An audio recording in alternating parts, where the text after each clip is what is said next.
How's it going, everybody? Bryan Alvarez here on Wrestling Observer Live. We are here every day, Monday through Friday, noon Pacific, 3 Eastern, Sunday, 3 Pacific, 6 Eastern. Thursday here on this program, you know what that means. We got AEW Dynamite to talk about here today. Did you watch the show last night? Lots of things happened, including new AEW World Tag Team Champions, which I was not expecting, but it happened. So we'll tell you about that and everything else that happened on the show, including Wardlow versus Orange Cassidy for the TNT title and more. But obviously, after the break, we got to start with what everyone's talking about here today, and that is the PG era of WWE is over. Raw will be moving to TV 14 beginning on Monday. What does this mean? Well, we'll talk about that after the break. Also got updates on Big E. Talked to TMZ Sports about potentially never wrestling again, and if he would be all right with that. So we'll tell you what he said. We got WrestleMania 39 on sale date. If you're ready to go to 2 nights of WrestleMania next year, well, there's going to be at least one ticket available, because I'm not going, but you can check it out. I'll give you the dates. Matt Jackson update from last night. We have got the NXT 2.0 ratings. I'm disappointed I did not get to recap the show yesterday. I'm sure Mike did a fine job. If not, I'll recap it again today. And then, of course, we got MLW and Forbidden Door documentary and a lot of other stuff. You want to text us here today, 425-780-7566 is the phone number. That is 425-780-7566. Bryan at WrestlingObserver.com is the email.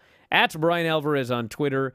And yes, if you've been to my Twitter, you know that today is National Nude Day. What a great day for a fully clothed cameo. F4W Online. $35. Back in a moment. Observer Live.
Here are some highlights from my interview with Konnan.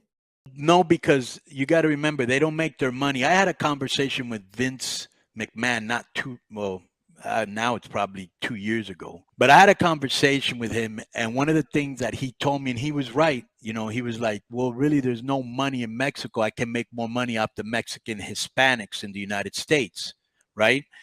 And which is probably right.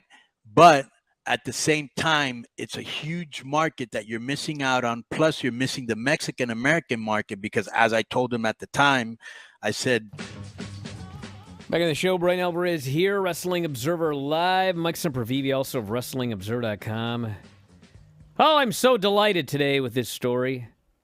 The PG era of Raw is over. Andrew Zarian of the Mat Men podcast, our own Andrew Zarian, reported Thursday Raw will be moving from a TV PG rating to TV 14, beginning with next Monday's episode. July 18th, Raw will have a TV 14 rating moving forward on USA. The PG era is over.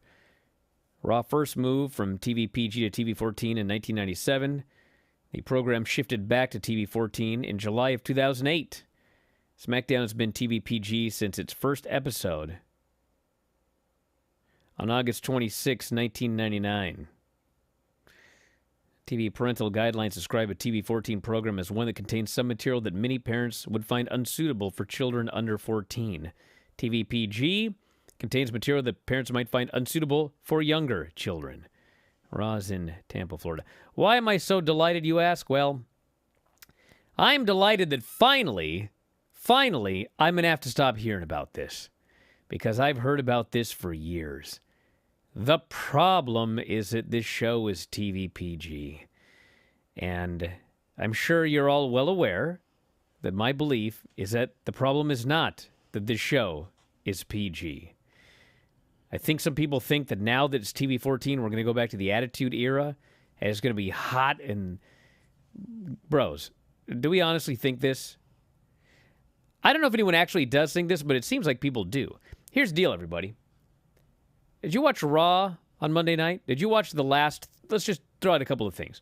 Did you watch that segment where the Street Profits are out there and the Usos, and they need a referee, and then R-Truth comes out, and he has a bunch of bad comedy, and they go back and forth? Would that have been better if somebody would have dropped an S-bomb? Would that have made that segment better? When you watch that show, and it's 10:32, and the main event's going to start, and then there's an entrance, and then another entrance, and then a commercial, and then a video package, and then another entrance, and then a commercial, and then they start the match, and 4 minutes later there's a commercial. And so in 30 minutes, you get 7 minutes. So is the show going to be better if someone, swears during that period? When you watch Dynamite, if you're a fan of Dynamite and you don't like Raw, have you ever heard someone say, I like Dynamite? They swear twice an hour. Both hours. What are you guys expecting when this show goes TV 14? Do you think that they're going to go back to, the women are going to come out and they've got pasties on and, people are going to be cutting themselves left and right and bleeding all over? Is that what you're expecting when they go TV 14? So I'm glad that it's finally going TV 14 so that everyone will see it's going to be basically exactly the same show. Whatever you liked about it is going to be essentially the same. Whatever you didn't like about it is going to be essentially the same. We're not going back to the 90s. It's not going to be ECW. It's going to be the same show. They're just probably going to swear a little bit more. The blood was never an issue of TV PG. Never. And it's noted in this article here, people romanticize about the Attitude Era and everything. Well, SmackDown, when it was The Rock's show and The Rock was there and he's talking about strudel and he's flipping his hips and doing all that crazy stuff with Hunter and everything, that was TV PG. That was a TV PG show. Do you guys remember after the invasion, when the invasion crashed and burned and this whole thing went off the rails and the show just kind of went into they lost millions of viewers over the course of 5 years? You realize the show was TV 14 at that point. They still lost all those viewers. It still sucked. Because when it's good because it's good. And when it sucks because it sucks. And TV 14 and TV PG has nothing to do with it. I know people go, oh, it's a show for children. Bro, they're not trying to write this show for children. If you think that they're trying to write Raw for children, what's actually happening is you don't understand that they think that you, a 48-year-old person, has the mentality of a child. They're writing the show for children. Or they're writing for you, not for children. Children aren't watching this show. Children watched the show when Sable was coming out and she had paint on her boobs. That's when kids were watching this show. They don't watch the show now when it's supposedly a kid's show. The show is written like that because they think you have the mentality of a child. You can't figure this out unless you're spoon-fed. This is not a show for children. That's not why it's TV PG. That was all for advertisers. So anyway, it's going to TV 14. Maybe like it's going to explode in popularity and do all this crazy stuff and people are going to fall off things and bleed in it. But I would not hold your breath if that's what you're expecting. It's going to be the same show. You're just going to hear a few more naughty words.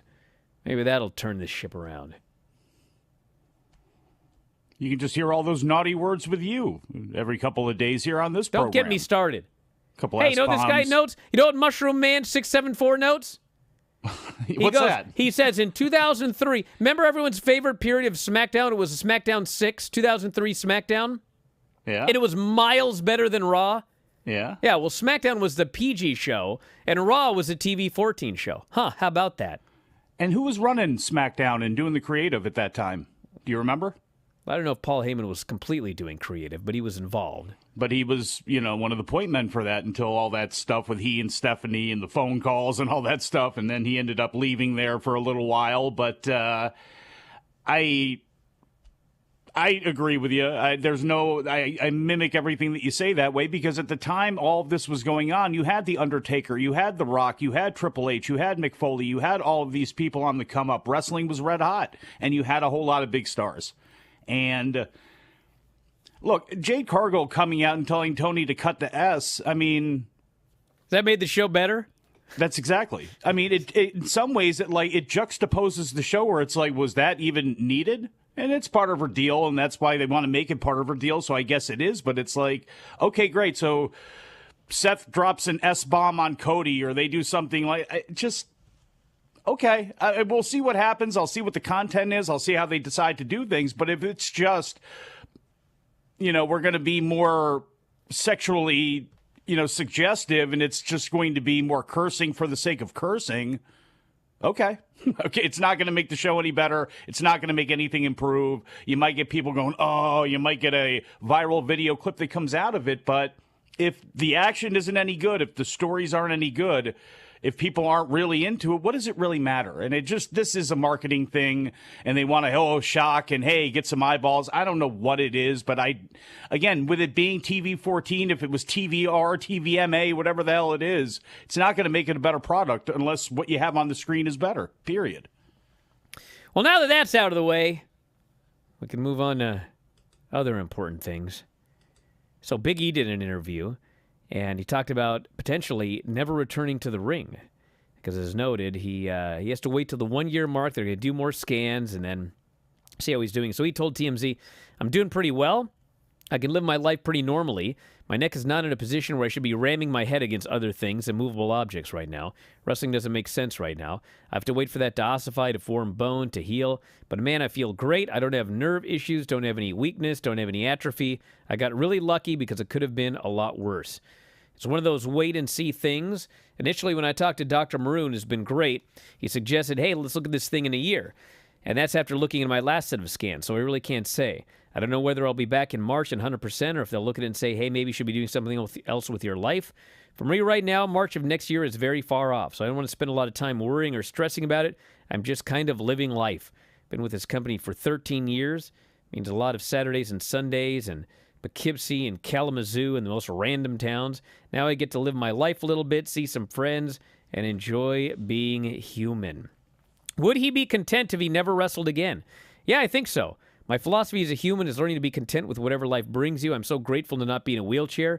If I was, I'd just have to adjust to life in a wheelchair. That's how I'm programmed. If I spend hours or days or weeks kind of mourning where I'm at in life, and life not being what I want it to be, that doesn't serve me. Worrying about it, stressing about it only hurts me. It's not useful. I think I'll be at peace with whatever happens. Whether I can wrestle again, I'll be at peace with that. If I can't wrestle again, so be it. My limbs work. I can do this. Could have been very different for me. There's a lot of life to live regardless. So he's going to be helping Triple H. They're doing that talent tryout in Nashville over SummerSlam weekend. And it is now saying it's only for current and recently graduated college athletes. It might be another tryout where they're having some indie folks that are allowed to try out, but I figured that no indie guys and gals deal wouldn't last forever. Back in a moment with more Observer Live. With all due respect, you're not really taking advantage of lucha libre. You have Mexican wrestlers doing lucha moves within the confine of an American match. You have straight lucha libre, And but anyways, I just think that neither Tony nor Vince, not being Latino, understand the Latino market. They haven't really made their money off Latinos. All their money's never really been made off of them. So they don't understand the power. Okay, even though every time I say this, certain blogs will say, oh, there's Konnan again making promises he can't keep.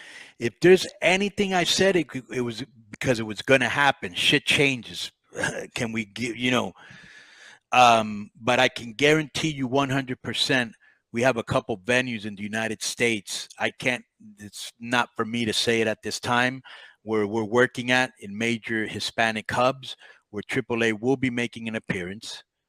The other thing that I can say, and I can't say too much about this, but we are in negotiations that come to the United States in a very, very big way on TV. And my whole thing is I just want to go out there and show the fans and everybody what Lucha Libre is all about, what they've been missing, what hasn't been adequately used. I want to make Latinos proud. There's some stuff you're going to see there you'll be proud as a Latina. And, I'm amped because maybe 20 years ago, if I would have done this, I wasn't ready. I'm ready now. I know what Latinos want. I know what the American fans want. And, and I'll have the resources. And AAA, one of the things that hurts us a lot is we don't have the resources, to do a lot of the stuff I'd like to do. We're starting to get them, and that's why our shows are tighter. But we got some cool shit coming, and there's a reason why we're on Fight TV. There's a reason we're back on YouTube. If you remember, we were geo-blocked for a while because those are our baby steps into coming to the United States. And it's going to happen. It's inevitable. One of my favorite lines of all time is by Victor Hugo, where he says, there's nothing more powerful than idea whose time has come. It's time for Lucha Libre. Thank you guys so much for watching. Enjoy the rest of Wrestling Observer Live.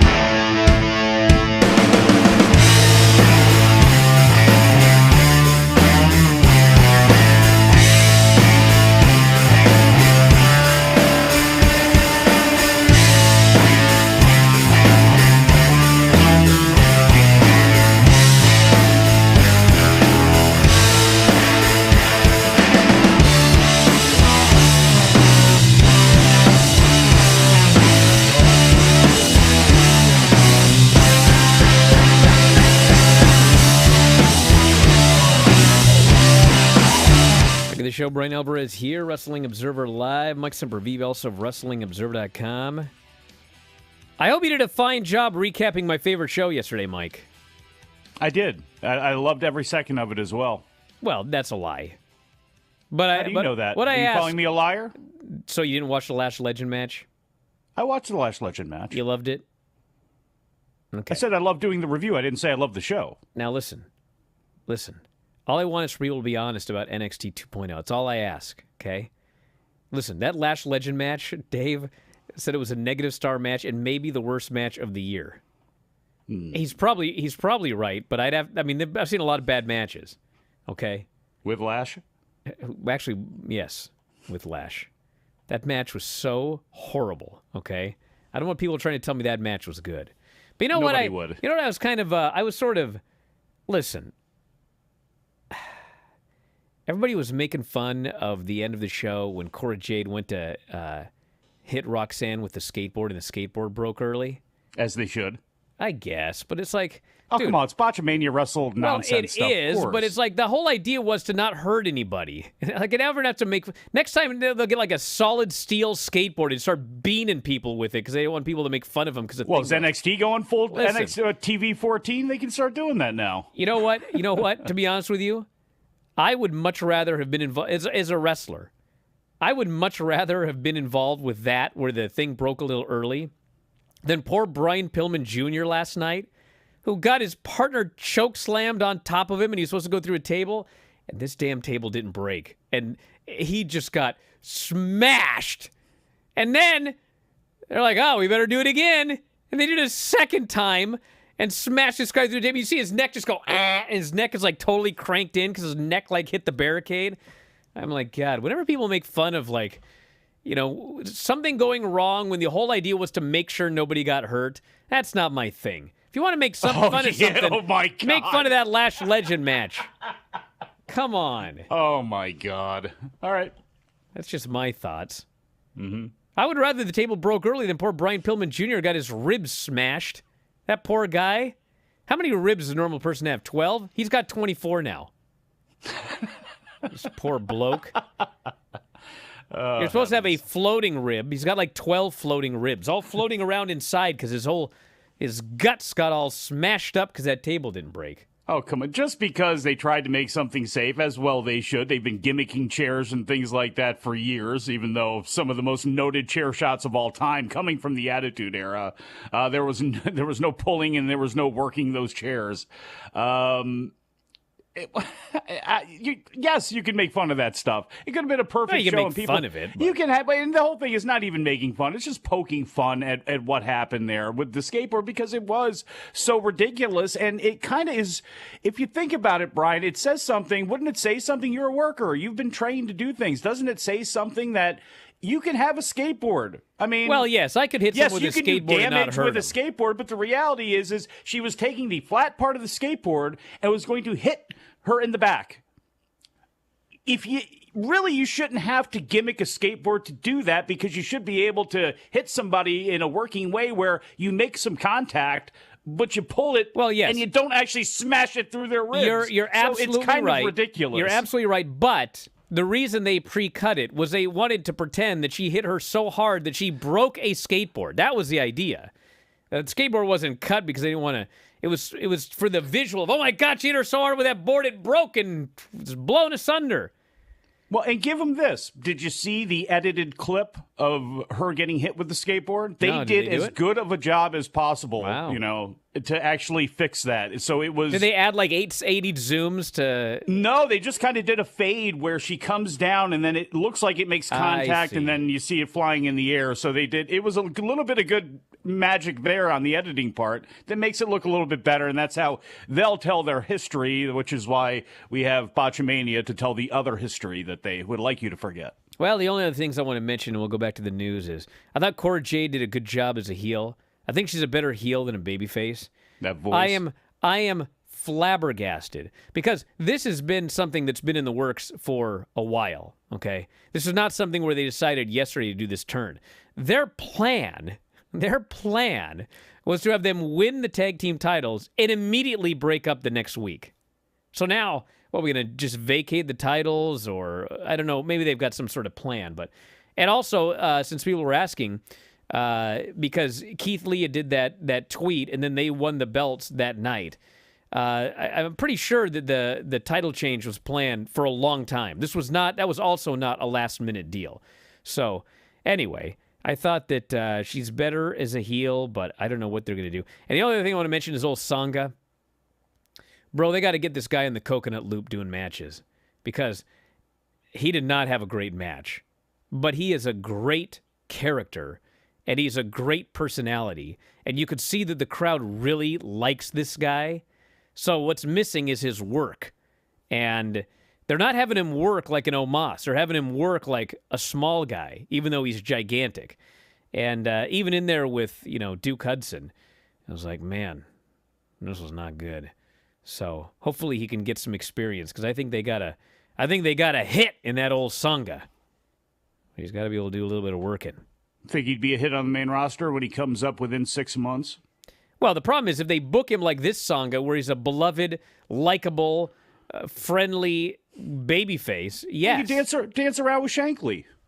No, that's not going to get him over. No, Mike. Well, even with his lady friends? If he comes in with the lady friends around him as well, too. Well, that'll help a little bit. Him and Veer can get upset with him that he's dancing around with the lady friends and all that. So, WrestleMania 39 tickets will go on sale August 12th. Friday, August 12th. It is 2 nights. April Fool's Day and the day after, 2023. You'll be able to get single and 2-day combo tickets. Man, they sell a lot of those singles. And then they'll have a Priority Pass premium package available Friday, July 22nd, which gives fans an opportunity to purchase ticket packages before they go on sale. Unrivaled access to WWE like never before with immersive VIP experiences. Does that mean they throw you in the water? Premier seating, dedicated stadium entrance. Wow. Actually, bro, if I could get comps for the premium stadium entrance, I might go to both days. And I'm not kidding. And premium hospitality offerings. Is that like you get steak? Meet and greets with superstars? I don't need that. That's tempting, actually. That dedicated stadium entrance right there, that's enough to make me potentially change my mind about going to WrestleMania both nights. Really? I'm not kidding. That's the main reason I'm not going, dude. I'm not getting in and out of that building 2 nights in a row. It was an absolute nightmare doing it one time the last time I went. I'm not doing it twice. And what's the point of going for one night? You don't even know what's going to be on the show when you buy your tickets. I could get the week card. I could get the card without The Rock. What night's The Rock going to work? Who knows? Is The Rock even going to work? Yeah, we don't even know. But if he does, I think it would be Saturday. That's what makes sense in my head. But have you ever tried to make sense in your head of what WWE is going to do?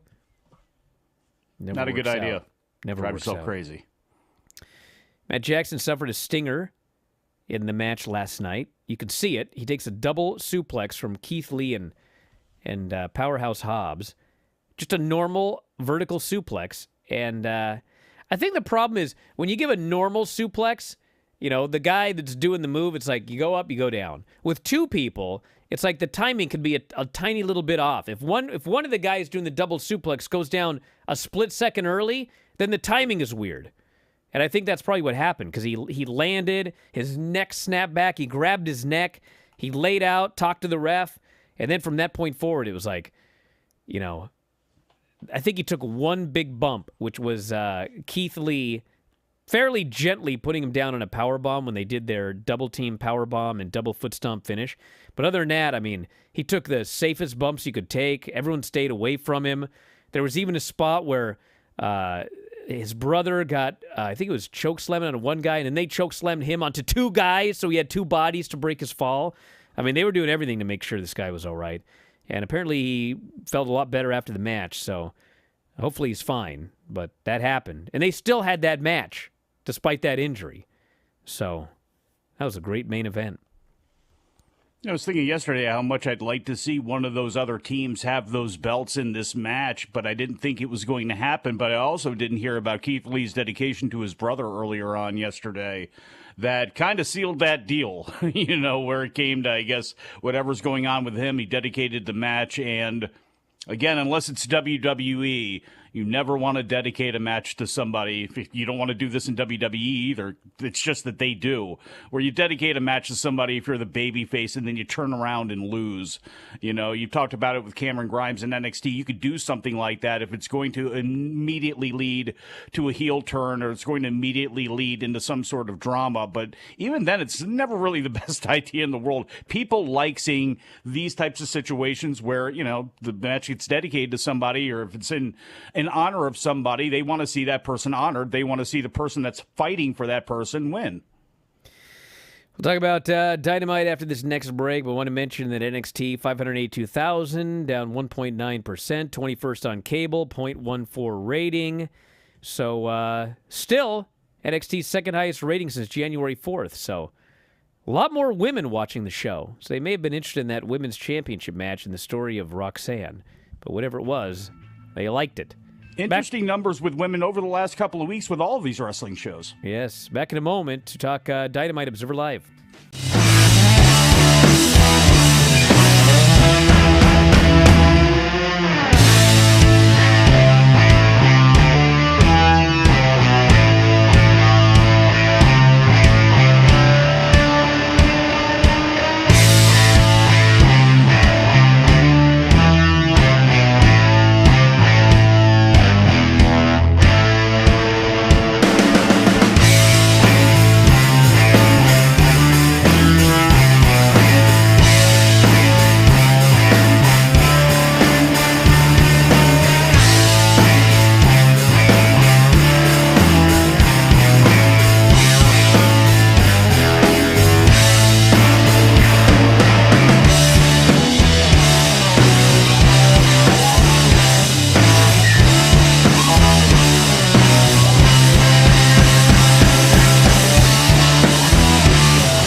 Hey there, guys. It's Denise Salcedo, and I'm back with another compilation video. This time, I chatted with Mia Yim. Take a look at some of the highlights. Me and Keith got released at the same day, so it was a lot of just trying to figure out, like, I've done everything I wanted to in my career. Like, everything I set a goal for myself, I've done it all. So do I even want to wrestle anymore? Just with the toxicity of social media and with what I did the last time, like I was a joke. I was a joke. So it was like, do I even bother? So Keith immediately, we got married. We moved like 2 weeks after, bought a house. So like a lot of real life stuff was happening. So it was like Keith literally right after the wedding, he went to work. So I'm like, all right, let me take a couple months to kind of just like hold down the fort and get together everything with real life first. So he doesn't have to worry about anything and everything will be taken care of at home. So I took a couple months off to also, do things in my real life, but also to figure out if this is what I wanted to continue to do. It was a lot. And it wasn't until like I'm close friends with Gail, and I've been talking to her ever since I left Impact the first time. In the show, Bryan Alvarez here, Wrestling Observer Live. Mike Sempervive, also of WrestlingObserver.com. Dynamite! Open with Wardlow and Orange Cassidy. And it was a very clever match to put him with Orange Cassidy because they got to put in time. But it wasn't a lot of time of Wardlow just selling and selling and selling because people don't like to watch Wardlow sell. So, a little comedy early. Chuck and Trent tried to interfere with a chainsaw, I might add. They got sent out. Wardlow beat up Cassidy. Cassidy made a big comeback. And man, this Orange Cassidy, he hit a beach break, and these fans went nuts like they thought this was the finish. The finish! They thought Orange Cassidy was going to beat Wardlow. But he did not. And finally, Wardlow grabbed him on a punch attempt, powerbombed him, pinned him, did the fist bump afterwards. This was a very good opening match. I was so curious how they were going to do this yesterday with these two guys and their popularity and how is this going to work out? And they did it perfectly. It was the perfect ratio of ridiculous comedy and Orange Cassidy style theatrics and still making Wardlow look strong. Nobody lost anything in the fans' eyes after that. Perfect thing. We had clips of Pac defending the All-Atlantic title against Shota Umino, so they're showing this stuff from elsewhere, which is good. It's better than... If you want to put the whole match on Dark, go for it. But I need to see clips of what happened, and they did that on the show for a couple things. Jericho promo hyping up barbed wire everywhere next week, and also reiterating that there's a relationship between Ruby Soho and Eddie Kingston, and talked about being the first ever Canadian barbed wire match winner when he was 22 years old, and said that next week it would be the Painmaker. Can we get verification on that? Is that Eddie in his Kingston. book? Of course he's got it in his book. Are you kidding me? Listen, you can question a lot of people about their matches, but not Jericho. He's got every single solitary one written down in a book. I don't know. Wasn't that questioned? But that'll be a story for another day. I don't remember that being questioned. What are you talking about? I'm sure you didn't. And then he said, "You're not a liar, you're a loser." People are questioning his win-loss in his own book that he took records of. Hey, my favorite own book story is still Charles Barkley with his autobiography saying he was misquoted. So, it happens. He was misquoted in his autobiography. Yes. Well, it's called a ghostwriter, bruh. Jericho didn't ghostwrite his own book. Well, did Jericho? I mean, didn't Alex Marvez Marvez was not a ghostwriter. I mean, it was a co-author. Two different things, dude. You know nothing about books. I know you've been co-opted Patently a few obvious. times. Oh, We had yeah. John Moxley versus Takeshita Your pop-up for the books. interim title. My pop-up books. Do I have to mute you so I can get done with this review? They had a great match here. You know who's in the running? You want to argue one of the best wrestlers in the world? It's John Moxley. When's the last time this guy even had an average match? Bro, this guy gets in there with everybody. Everybody. And it's awesome. And granted, Takeshita's awesome and everything, but man, they had such a great match. And of course, it's a Moxley match, so it's double juice. I don't even know why. Both guys are just bleeding all over the place, hitting all these big moves. And there was a spot in this match where Takeshita hit I think it was a frog splash or something off the top. And Moxley kicked out. And he for sure kicked out. This was not an after 3 kick out. But it was so close, these fans got mad. And they start booing, and they're angry that the referee screwed up even though he didn't. And then Moxley hits the elbows, and the fans go quiet because they're like, oh, man. They really wanted Takeshita to win. And he got the Bulldog choke on, submitted the guy. They all popped and cheered and went crazy and everything like that. But you could tell they wanted Takeshita to get this big win and then do a title match. But hey, look, it's a story for another day. It's a story for another day, but Takeshita is exactly what New Japan is kind of hoping for as they want to remodel how they do their dojo and remodel how they work with young lions coming up because they wanted a guy to be able to hit a lot quicker. Takeshita is one of those types of examples because he's still only, my God, what is he, barely 25 years old. He's been wrestling for so long now, and he's very good. We had House of Black promo hyping up Brody King versus Darby after the brawl at the autograph signing in Seattle. I had clips of that. Christian Cage promo didn't get as much heat as previous weeks. I think mostly because he was cutting a promo on Pillman Jr. and Griff Garrison. He really started going off on Griff, and the crowd they weren't into it. But he noted that Griff Garrison looked like Jungle Boy, and so he sent Luchasaurus down, who killed Griff Garrison. And then, of course, they did the choke slam through the unbreakable table. And then get it again. Did it a second time, and it broke. So, I mean, Dave thought this is leading to, and actually, did they announce that? Pillman and Griff versus Luchasaurus and Christian? If they did, it was after the fact. I don't know. But man, after this, it's like, that's a one-sided match. Daniel Garcia in 2.0 did a promo. Garcia challenged Wheeler Yuta for the Ring of Honor Pure title, Death Before Dishonor. We had a Hangman promo. He was interrupted on his phone. And then John Silver, Alex Reynolds show up, and they want a match with House of Black on Rampage, and the match is signed. Claudio Castagnoli, Jake Hager, way over-delivered. And I'm a big fan of Claudio. And Jake Hager, he's not bad work or anything like that, but you don't see Jake Hager on the lineup and think we're going to have one of the best matches on Dynamite. But, man, they sure did. They had a great match. This was a Haas match. And it was clever because it was kind of interesting because they sent down 2.0 to do the distraction. And if you're a fan of WWE, like, you expect the distraction to lead to Claudio getting beaten. But he didn't. They distracted him twice. He overcame the distraction both times and won. But the issue is that because the fans were expecting that this might lead to the finish, it did actually hurt the heat of this match for a while there when they were running down. I think it would have been better just a one-on-one vicious Haas match, mean guy match. But I thought this match was really good. This very much over-delivered. Claudio got the win. Hook backstage. Asked if he was going for a championship since he's undefeated. And he just walked off. A lot of debate about what title. They only got 80.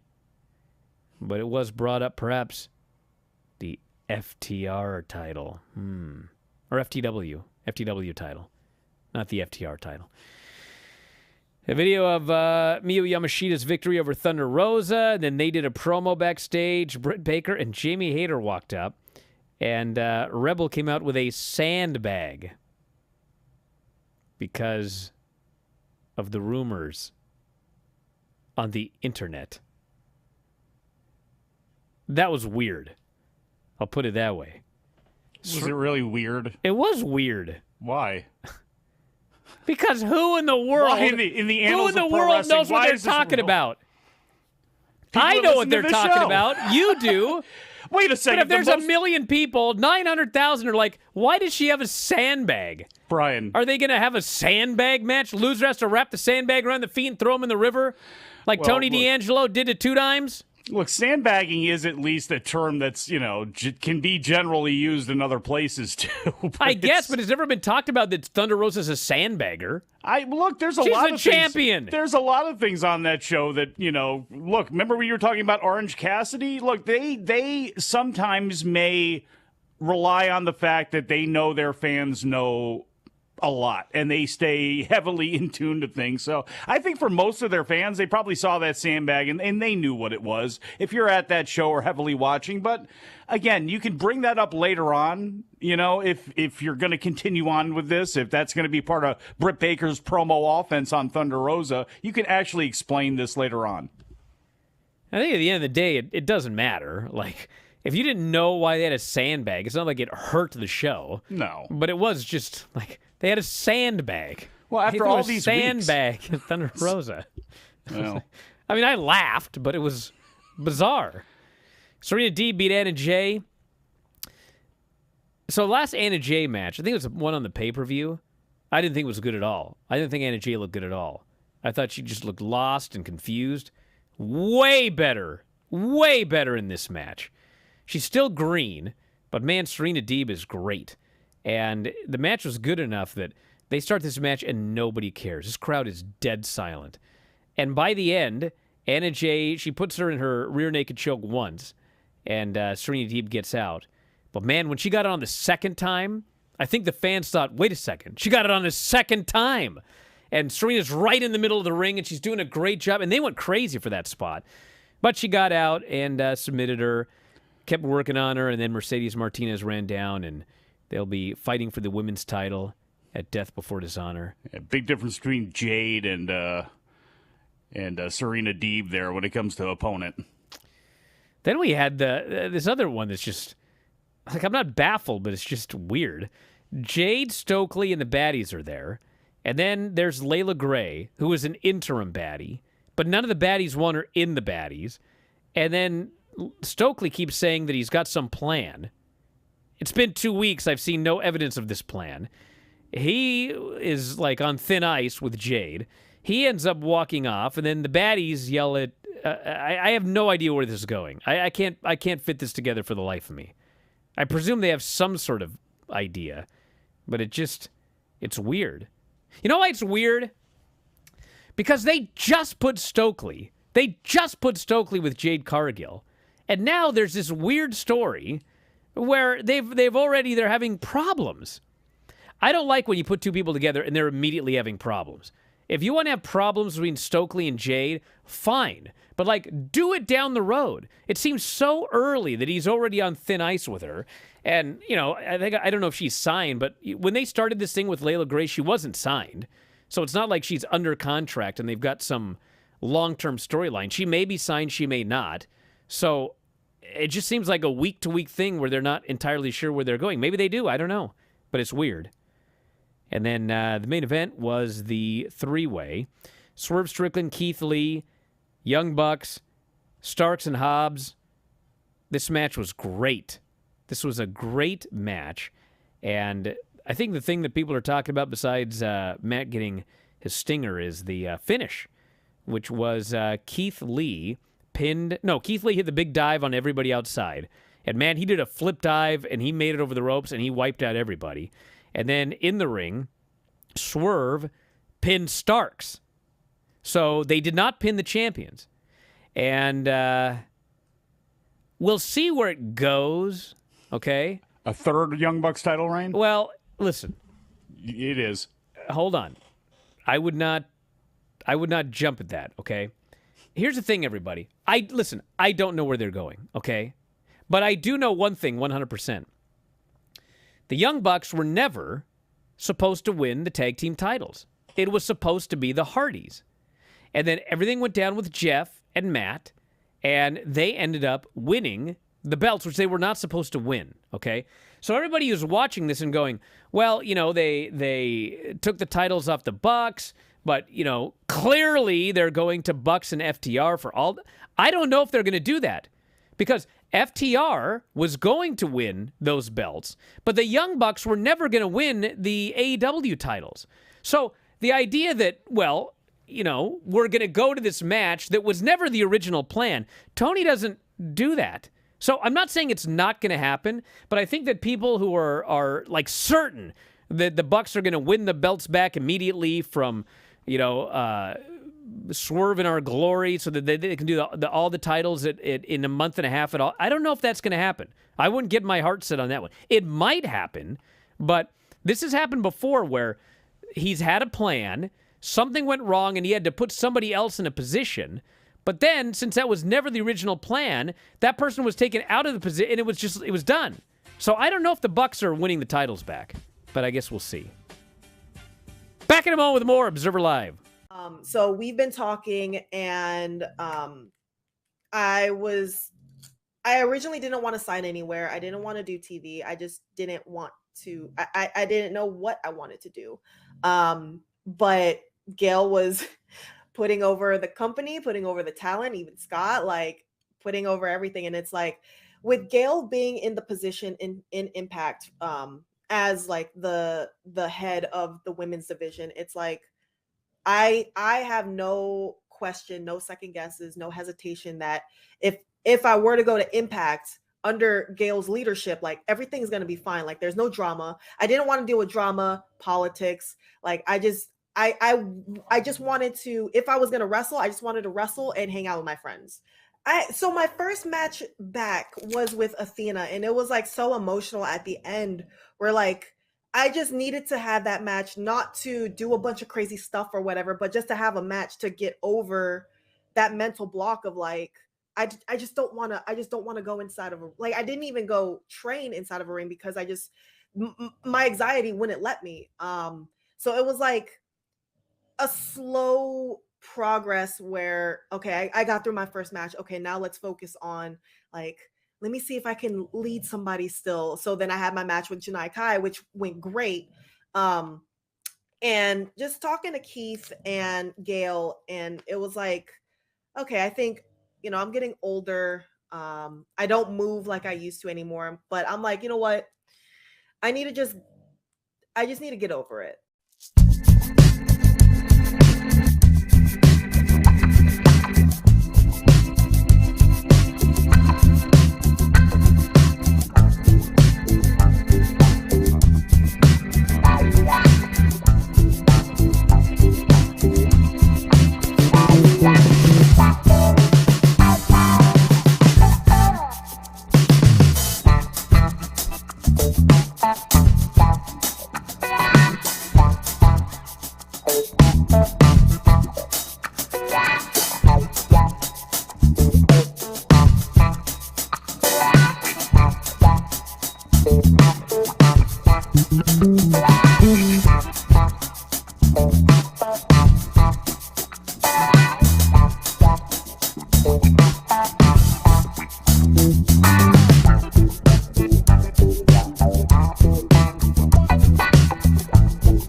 on the show, Bryan Alvarez here, Wrestling Observer Live. Mike Sempervive, also of WrestlingObserver.com. Any other thoughts on Dynamite, Mike?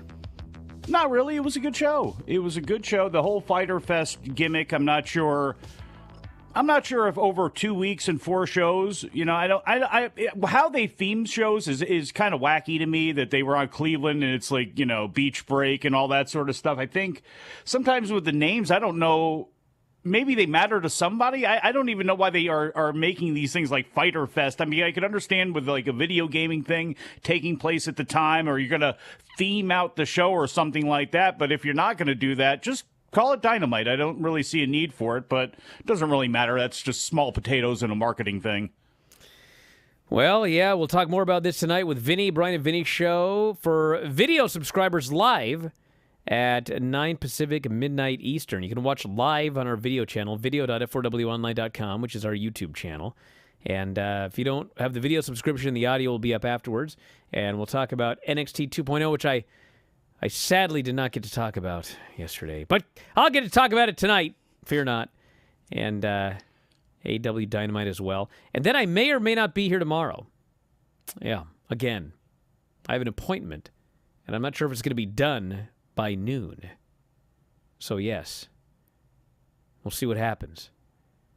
Is it with that doctor that Alexa Bliss was going to? No, it's about a car. To buy a car. One of these cars. Did it die on you? Well, no, we leased the car. But I don't know if you've been paying attention, but it's hard to get a new car now. And so there's no cars available. And thus we're going to buy the car that we were leasing. Gotta have a car, dude. How do you think I transport trees? I don't know if you've been paying attention, but it's hard to buy a new car now. I can't take trees to WellScout events on my motorcycle. Anyway, we're out of time, everybody. Thanks for listening. We'll talk to you next time. Wrestling Observer Live.